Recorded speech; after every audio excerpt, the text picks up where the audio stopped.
Fala pessoal, me chamo Marco Aurélio, sou engenheiro de software e bora evoluir nossos conhecimentos. Eu tenho certeza que se você trabalha com desenvolvimento já há algum tempo, já deve ter visto esse tipo de problema. E caso você esteja começando no ramo do desenvolvimento de sistemas, não se preocupe, meu amigo, você vai se deparar com isso um dia, é certeza.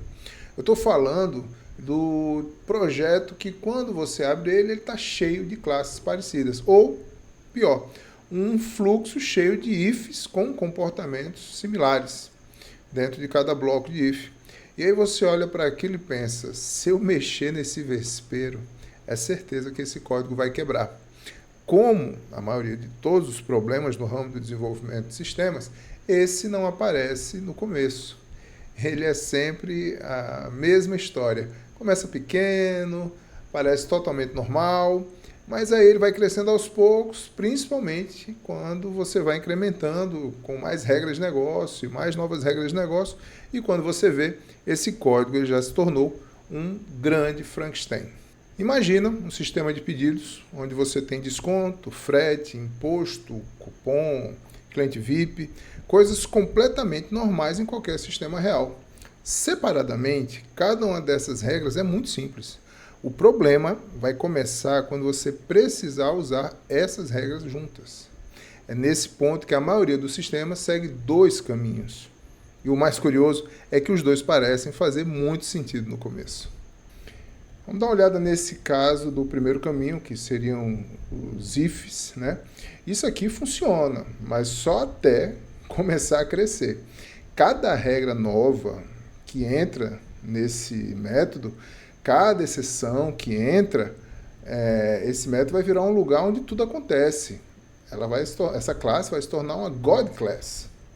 Difícil de entender, difícil de testar e principalmente perigosíssimo de mexer devido à quantidade de regras que ela acumula. Porque é justamente aqui que começa um efeito silencioso.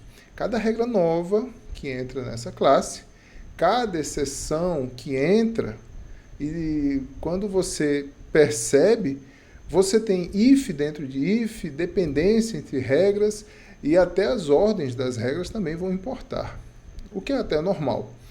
E aí acontece o pior cenário, você muda uma regra e quebra outra sem perceber. E esse método vira um ponto de risco no sistema. E aí temos o segundo caminho, que é a famigerada herança, um pilar da PO, mas que tem que ser usado com muito cuidado. E nesse caso aqui não é um bom caminho a ser seguido. Por quê? Porque você vai e pensa, não, eu vou criar uma interface do tipo pedido, onde eu declaro um método que deve ser declarado em todas as suas implementações. E aí logo em seguida você tem uma grande ideia de criar uma classe pedido base que implementa essa interface pedido. Até aí tudo bem. Só que a partir dessa classe pedido base, você começa a fazer diversas extensões. Herança de pedido base, virando a classe pedido com desconto. Só que aí aparece a nova regra. Temos também frete. E aí você faz uma nova herança, pedido com frete. E aí, em um determinado dia, alguém traz a grande ideia de temos também pedido com desconto e frete. E o que é que você faz? Cria uma nova classe que herda de pedido base, só que agora ela é pedido com desconto e frete. Percebe? Isso gera um nível de manutenção muito difícil. Você começa a apresentar alguns problemas que você vai se deparar, como, por exemplo, duplicação de lógica, rigidez absurda por conta de herança. Lembre-se, herança, se você puder optar entre herança e composição, escolha a composição. Porque com herança, qualquer mudança vai precisar ser replicada ou vai se tornar um inferno no seu dia ali para você poder resolver problemas ou ser obrigado a criar mais classes que herdam de pedido base para atender uma nova regra. Agora, presta atenção nisso aqui. Esse é o ponto mais importante do vídeo. Esses dois caminhos parecem diferentes, mas eles quebram Pelo mesmo motivo. Eles estão tentando resolver um problema de combinação, usando estruturas erradas. No if, você centraliza tudo. Na herança, você deixa tudo fixo. Comportamento combinável precisa ser modelado como combinável. Agora, e se existisse uma forma de resolver isso? Sem mexer no código, sem ficar criando classes o tempo todo. Imagina um personagem de jogo, por exemplo. Ele ganha uma espada, depois um raio, depois ele voa. Agora ele voa e usa espada. E depois ele voa, usa espada e solta raio. Agora imagine criar um personagem novo para cada combinação. É exatamente o que a herança faz. O problema não é adicionar habilidade, isso é fácil. O problema é quando essas habilidades começam a se combinar. O número de possibilidades explode. Você precisa representar comportamento como combinável. E aí onde entra o Design Pattern Decorator. A ideia central, quero que você preste bastante atenção nisso, certo? Todas essas classes representam a mesma coisa, um pedido. Só que algumas são mais simples e outras adicionam o quê? Comportamento. Essa interface ela é a base de tudo. Isso aqui define o quê? Qualquer coisa que seja um pedido precisa saber calcular o total. E aí você tem um pedido simples, que seria esse pedido base. E qual o foco dela? É que ela não tem nada demais. O comportamento dela é simples, ela não tem regra. Se você criar um pedido de R$100, ela vai retornar R$100 no final, certo? O ponto importante do Decorator, certo? É a partir do momento onde você começa a fazer realmente a mágica. Que é esse cara aqui. Veja só. Ele também é um pedido, certo? Só que veja o interessante dele. No construtor dele, ele recebe o quê? Um outro pedido, certo? A tradução simples disso seria o seguinte. Eu sou um pedido, mas eu consigo envolver outro pedido. E é aí onde entram os comportamentos, os decorators. Veja só. Aqui você vai ter uma classe chamada Desconto Decorator, uma classe de desconto. O comportamento dela vai ser justamente o que o nome diz, aplicar um desconto, certo? Você também vai ter outra classe do tipo frete, por exemplo, que o comportamento dela vai ser um frete e ambas essas classes, elas vão receber um outro pedido, elas vão envolver um pedido dentro delas. Elas vão estar apenas fazendo o quê? Acrescentando um comportamento. A classe de desconto vai acrescentar o comportamento de desconto. E a classe de frete vai acrescentar o comportamento de frete. Certo?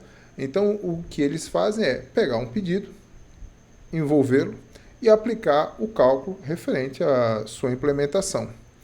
A parte que faz tudo fazer sentido é justamente isso.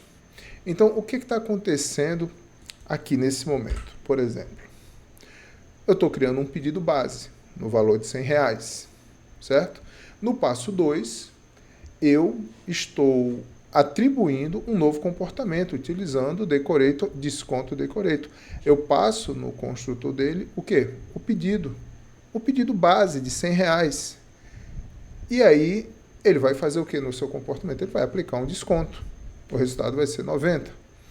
No passo 3, eu vou fazer o quê? Eu vou passar agora o comportamento do frete, o frete decorator, que também, no seu construtor, ele vai receber o quê? Um pedido, só que agora ele vai receber o pedido já com comportamento de desconto.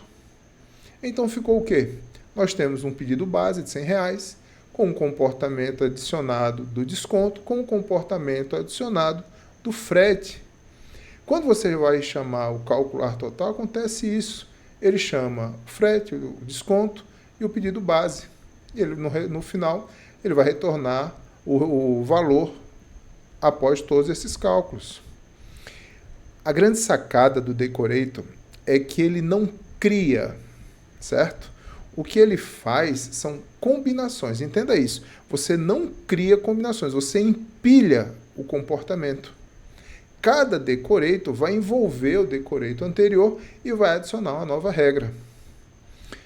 Resumindo em uma frase, o decorator funciona porque tudo é um pedido e cada camada adiciona um comportamento em cima da camada anterior.